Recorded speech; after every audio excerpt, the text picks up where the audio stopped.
Hello everyone, how are you? আশা করছি সবাই ভালো আছো। আর এটা ছিল বৃন্দাবনে আমাদের সেকেন্ড ডে। তো সেকেন্ড ডেতে আমরা কী করলাম না করলাম এটাই তোমরা সব দেখতে পাবে, কোথায় গিয়েছি না গিয়েছি।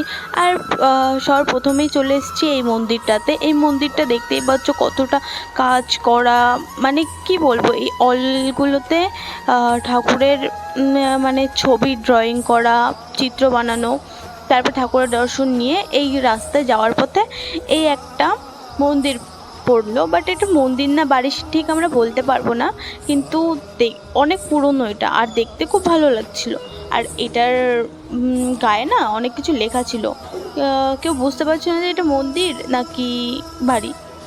তো যাই হোক, এটা দেখে ভালো লাগলো, অনেক পুরনো একটা।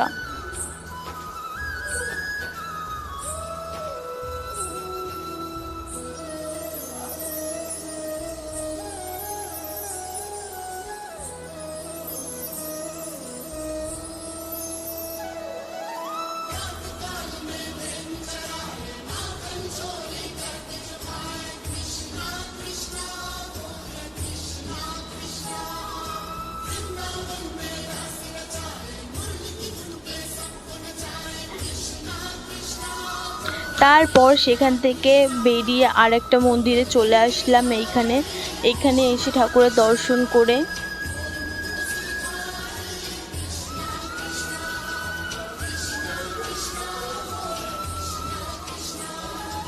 সেখান থেকে দর্শন করে এই আরেকটা মন্দিরে চলে আসি। এটা অনেকটা বড় মন্দির ছিল আর অনেকটা ভালো লাগছিল দেখতে।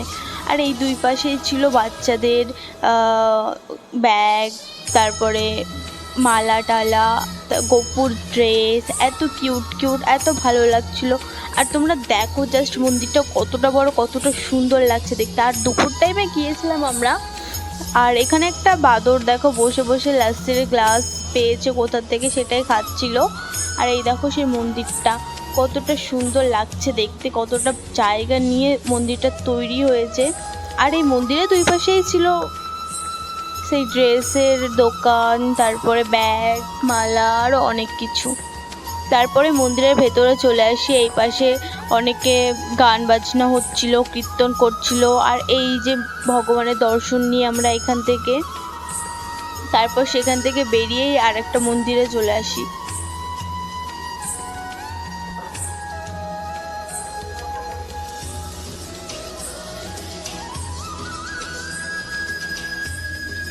এটা হচ্ছে নিধুবনে যাওয়ার আগের গেটটা।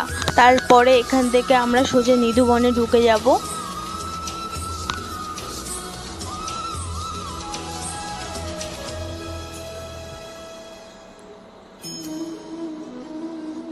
এই যে সে নিধুবন, এখানে সব বড় বড় তুলসীর গাছ, এতটা বড় তুলসীর গাছ হতে পারবে কোনোদিন ভাবতে পারিনি। আর জায়গাটা এতটা সুন্দর, এতটা পবিত্র জায়গাটা। আর এখানে কৃষ্ণ ঠাকুর মানে রাসলীলা যেটা হয় সেটা, এখানে কৃষ্ণ ঠাকুর তার সখীদের নিয়ে, রাধা রানী সবাই এখানে রাসলীলা হতো। আর এখনও বলা যায় যে কৃষ্ণ ঠাকুর এখনও আসে, সেই রাসলীলা এখনও হয়। এখানে নাকি জিনিসপত্র ভোরবেলা উল্টে পাল্টে থাকে, আরও অনেক কিছু। তো ভোরবেলা আমরা আসতে পারিনি, কিন্তু দুপুর টাইমে এসেছিলাম, তো আমরা তেমন কিছু দেখতে পাইনি, সেই জিনিসটা একটু মিস করে গেলাম। আর এইটা দেখছি তুলসীর গাছে সবাই এই সুতো, তারপরে কী কী সব বাঁধে না, সেগুলো বেঁধে রেখেছে।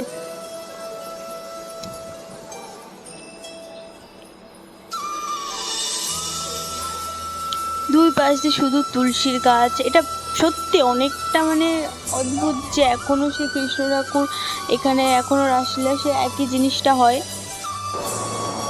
তারপর আস্তে আস্তে সেখান থেকে এগিয়ে যাচ্ছি মন্দিরের দিকে। এই নিধুবনেই রয়েছে একটা মন্দির।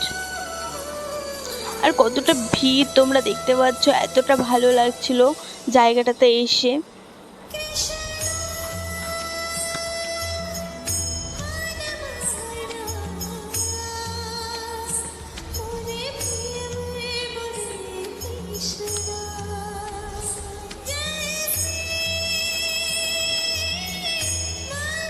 এই দেখো মন্দিরে ঢোকার টাইমে এতটা ভিড় সামনে, আমি তো মানে কি করব, মাঝখানে চেপে গিয়েছিলাম পুরো, এতটা ভিড়ের মাঝখানে, এতটা গরম।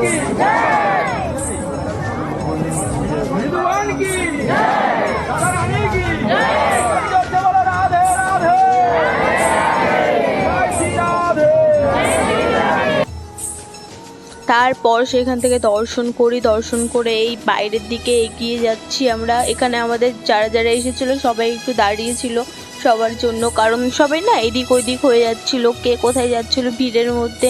তো একটা জায়গায় সবাই দাঁড়িয়ে সবাইকে ফোন করা হয় যে সবাই আসো আমরা এখানে রয়েছি।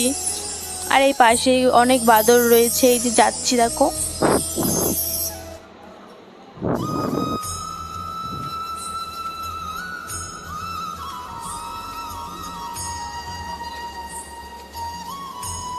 আর এটা যাওয়ার মিডিলেই দেখতে পাচ্ছ একটা তুলসীর গাছ, কতটা সুন্দর, কতটা দেখতে ভালো, কতটা বড় গাছটা। এই দেখো এগুলো কিন্তু সবই তুলসীর গাছ, কোনো কিন্তু অন্য কিছু গাছ নেই, সব তুলসীর গাছ।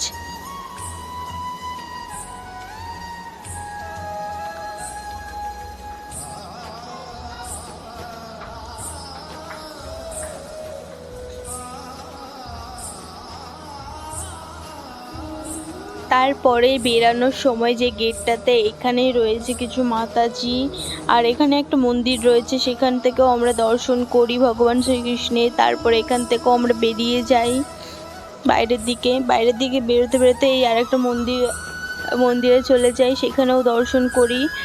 এটা হয়তো রাধারানীর দর্শন নিয়ে এখান থেকে তারপরে বেরিয়ে এই আরেকটা মন্দির, এটা থেকে আমি জানি না কোন ঠাকুর এটা। আর এখানে সবাই প্রণাম করছিল, বাট এটা কি আমি ঠিক বুঝতে পারছিলাম না।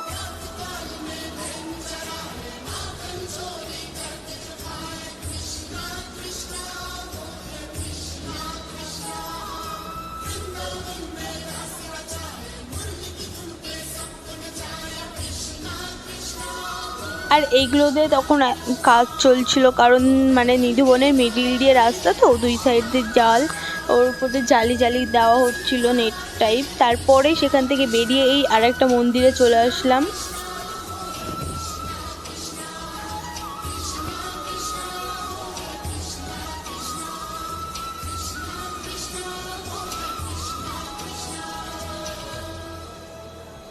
সেই মন্দির থেকে দর্শন করি, কারণ ভিতরে ক্যামেরা অ্যালাউ ছিল না ক্যামেরা করা, তো তার জন্য ভিতরের ক্যামেরা করতে পারিনি। সেখান থেকে বেরিয়ে এই যমুনা নদীর পাড়ে চলে আসি, আর এই যমুনা নদীর পাড়েই ছিল ভোলানাথের একটা মন্দির, সেখানেও ভোলানাথের দর্শন করে নদীর ঘাটের দিকে এগিয়ে যাই।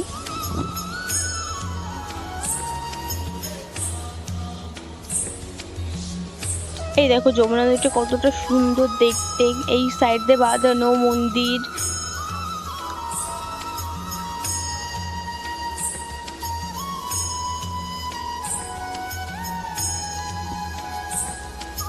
আর এখানে আমাকে ওই আঙ্কেলটা বলছিল বোর্ডে ওঠার কথা, বাট এখানে আমরা বোর্ডে উঠতে চেয়েছিলাম, কিন্তু বোর্ডের যে মালিক তারা ছিল না এখানে, তো তার জন্য আর ওঠা হয়নি। আর ওইদিকে ছিল মালিক, বাট ওইদিকে যাওয়ার ইচ্ছেটা ছিল না, কারণ অনেকটা হেঁটেছি, অনেকটা টায়ার্ড হয়ে গেছি। তারপরে নৌকায় উঠে কিছু ছবি তুলে নিই, তো দেখছিলাম যদি পাওয়া যায় তাদেরকে তাহলে একটা বোট রাইড হবে, তো সেটা আর হচ্ছিল না। আর যমুনা নদীর না তখন জলটা কম ছিল অনেকটা। তারপর সেখান থেকে বেরিয়ে এই দেখো একটা বট গাছ, এখানেও অনেক সুতা ধাগা বাঁধা হয়। আর এই জিনিসটা খুব ভালো লাগলো, গরু মাঝখানে একটা কি ওটাকে বলে, ওর ভেতরে ঘাস তারপরে খাচ্ছিল। আর আমরা যাওয়ার টাইমে গাইস আমাদের অবস্থা খুব খারাপ হয়ে গেছিলো, কারণ অনেকটা দুপুর হয়ে গেছে আর রোড এতটা গরম, কি বলবো, হাঁটতে পারছিলাম না কেউ, মানে কি করে যাব, এখানে টোটো পাচ্ছি না, অটো পাচ্ছি, কিছু পাচ্ছিলাম না যে সেটাই করে যাব। সব যেগুলো পাচ্ছিলাম সবাই প্যাসেঞ্জার ছিল, আর এতটা গরম, সবাই দেখো হেঁটে আসছে কি করে। আর এখানে না আমরা রাস্তা ভুল করে ফেলেছিলাম, এই রাস্তাটা আসার আগে অন্য একটা রাস্তায় গিয়েছিলাম। তো আমাদের সাথে একটা দিদি ছিল, ওই দিদিটা বললো যে আমি জানি এদিকের রাস্তাটা, তোমরা ভুল যাচ্ছ। বাট ও না অনেকবার এসেছে বৃন্দাবনে, আর এবারও ওদের সাথে এসছি আমরা, তো ওর কথা না কেউ বিশ্বাস করছিল না, তো ওর কথা শুনেই আবার এসেছি, এসে দেখছি হ্যাঁ ঠিকই রাস্তা। তারপর সেখান থেকে রাস্তাতে হেঁটে হেঁটে গরম রাস্তার উপর দিয়ে তারপরে এই আর একটা মন্দিরে চলে আসি। আর এখানে ছিল প্রচুর বাঁদর। আমরা রাস্তায় আসার পথে অনেক কুল কিনি, আর আমি বাঁদরদের ফ্রুটি কিনে দিয়েছিলাম, সেগুলো ভিডিও আমার কাছে নেই, ভিডিওটা করা হয়নি সেই কারণে। তারপর সেখান থেকে মন্দিরের ভিতরে চলে আসি, আর মন্দিরের ভেতরে এসে ভগবান শ্রীকৃষ্ণের দর্শন করে তারপরে সাইডে দেখতে পাচ্ছ তোমরা কত বাদর রয়েছে। এখানে কুল ছিল, সেই কুলগুলো মেশো দিয়েছিল আমার কাছে, আমি বাদরদের দিচ্ছিলাম। আর ভয়ও লাগছিল দিতে, যে ফার্স্ট টাইম কোনো বাদরে এতটা ক্লোজ হয়ে মানে আমি হাত থেকে দিচ্ছি। এই দেখো আমি হাত থেকে দেবো, কত সুন্দর নিয়ে নেবে দেখো। তারপরে ওই আরেকটাকে দিচ্ছি, বাট ও এসে নিতে চাইছে, আমি বলছি দেবো না তোকে, যা এখান থেকে, আমি ওকে দেবো, কারণ ওকে দিইনি। তো ও নাখড়া করছিল, নিচ্ছিল না, তারপর নিল। তারপর আরেকটা বাদর ছিল, ওকে আমি দিতে যাচ্ছিলাম, ডাকছিলাম দূর থেকে, বাট ও আসছিল না, অ্যাটিটিউড। তো তারপর ওর কাছে যাই, কাছে যেয়ে আমি দিই খেতে।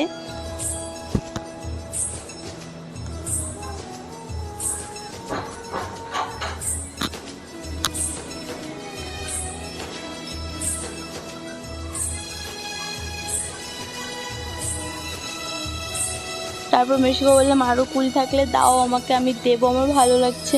তারপরে এখানে বাদর ছিল আরও অনেকগুলো, আমি দিতে গেছিলাম, দেখো কিভাবে বাদরগুলো আমার কাছে চলে আসবে, আর আমি কীভাবে ভয়ে লাফিয়ে পড়েছি। মেশো বলছে ভয় কেন পাচ্ছিস, আয় আমার কাছে, আমি কীভাবে দিবি দেখ। তারপরে মেশোর সাথে আমি বসে দিচ্ছিলাম, তারপর ভালোভাবে নিল, বাট এবার ভয় পাইনি।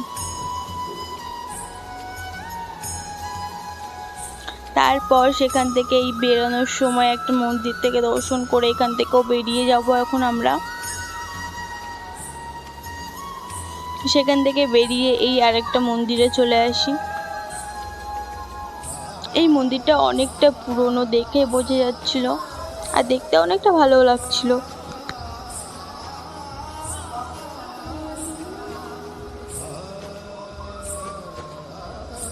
তারপর সেই মন্দিরটাতে দর্শন করে এই আরেকটা মন্দিরে চলে আসি। এই মন্দিরটা দেখো কতটা ভালো লাগছে, কতটা সুন্দর লাগছে।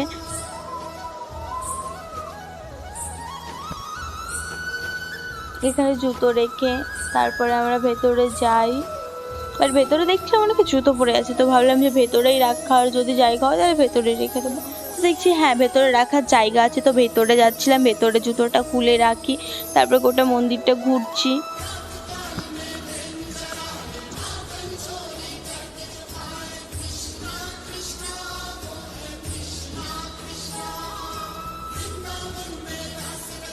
এখানে অনেকে ভিডিও রিলস বানাচ্ছিল, বাট আমার নেটওয়ার্ক অনেক প্রবলেম দিচ্ছিলো, যাতে আমি রিলস বানাতে পারিনি। আর রিলস বানিয়ে দেওয়ার মতনও কেউ ছিল না, কারণ ক্যামেরা ভালো মতন সবাই করতে পারে না।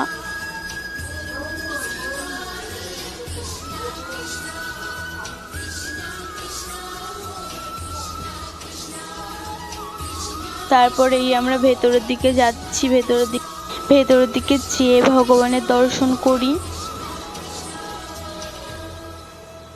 আর আমরা যখন দর্শন করে বেরানোর সময় মন্দির থেকে না, আগেকার দিনে যেই মানে লোকগুলো থাকতো না, বিচার করতো, যারা মানে শাস্তি দিত, আগেকার দিনের মহাজন বলা হতো তাদের, হয়তো আমি ঠিক জানি না কি বলা হতো, বাট তাদের মতনই এখানে অনেকে যাচ্ছিল, সে তেমনই ড্রেস, তারপরে কি বলে আগেকার দিনে একদম সেম, তার জন্য একটা ভিডিও করে রেখেছি, তাদের সেটাও দেখতে হবে। তারপরে এখানে ভগবানের দর্শন করে আশেপাশটা একটু দেখো কতটা সুন্দর করা, আর এখানেও পিলারগুলোতে ভগবানের চিত্র ছিল, এই যে তারা, এনাদের কথাই বলছিলাম, বাট এটা না পরে ভিডিওটা করতে পারছিলাম, মা দেখালো আমাকে, তারপর আমি ভিডিওটা নিলাম। খুব ভালোও লাগছিল দেখতে, যে এরকম দেখতে পেলাম আমরা।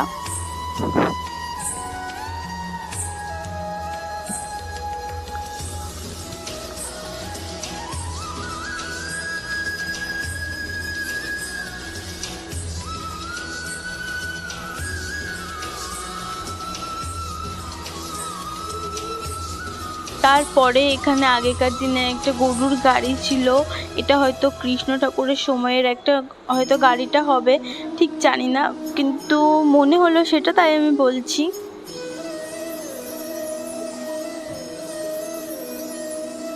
তারপরে ভেতরের দিকে চলে আসি, আর এখানে রয়েছে সোনার তাল গাছ। আর আগেকার দিনে এটা কৃষ্ণ ঠাকুরের সময়কালের তাল গাছ, যেটা সোনার, পুরোটাই সোনার বলা হচ্ছিল, কিন্তু আমি ঠিক জানি না, এখানে বলছিল যে এটা পুরোটাই সোনা দিয়ে তৈরি তাল গাছ।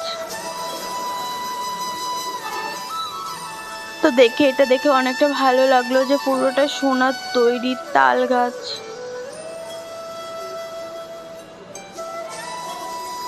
তারপরে সেখান থেকে এই আর একটা মন্দিরে চলে আসি।